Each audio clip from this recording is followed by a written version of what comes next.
de 100 chefs de village, tous de gros producteurs d'EVA et 13 chefs centraux d'Abidjan ont été heureux de prendre part le samedi 14 septembre 2024 à Dabou à la cérémonie d'investiture du délégué régional du syndicat national pour la révalorisation des planteurs de Côte d'Ivoire, en abrégé SYNAREPSI, suivi de l'investiture du candidat Valentin Koulaï Monnier pour les présidentielles de 2025.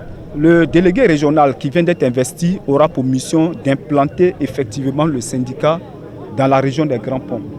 L'implantation du syndicat aura en charge la conduite de toute la politique du syndicat dans la région, sera chargé également de pouvoir faire en sorte que les populations puissent adhérer à la cause du syndicat et puis défendre en tout cas les intérêts des planteurs de la région. Sa mission va durer autant de temps qu'il aura la capacité de conduire correctement la mission. Voilà. Tant qu'il sera valide, tant qu'il aura la force de pouvoir défendre la cause du syndicat, en tout cas, sa mission continue. Revenant à la candidature, à l'objet de la candidature, il faut dire, à un moment donné,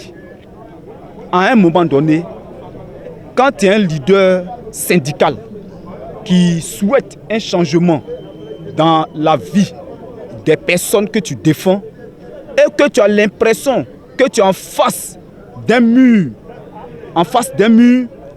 je vous assure, au lieu de tendre la main à des personnes qui véritablement restent sourds à vos implorations, à vos revendications, il est mieux que vous-même, vous preniez la gouvernance du pays. Conduire la lutte pour la révalorisation du prix du kilogramme borchon de l'EVA de 360 francs CFA à au moins 1000 francs CFA durant la campagne agricole 2024-2025 et améliorer les conditions de vie des Ivoiriens par la transformation économique, par le développement de la politique d'inclusion, l'intensification de la politique de la couverture maladie universelle en sont quelques objectifs majeurs assignés à Koulaï Monnier Valentin ainsi qu'à l'honorable Mel Agnero. Ma vision, c'est de coopérer avec tous les planteurs de Côte d'Ivoire, en particulier du Grand Pont, et changer beaucoup de critères nouveaux du Grand Pont.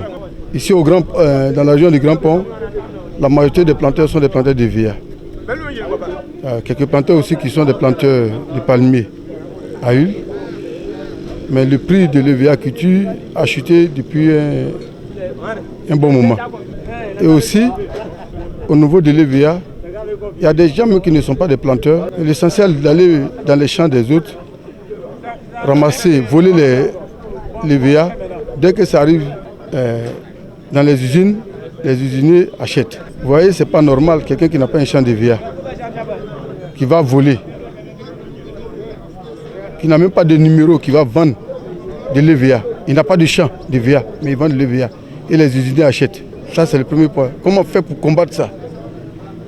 Comment faire pour mettre fin à ça? La deuxième chose, ici, dans la région des Grands Ponts, les usiniers sont des planteurs. Or, dans l'EVA culture, c'est compliqué.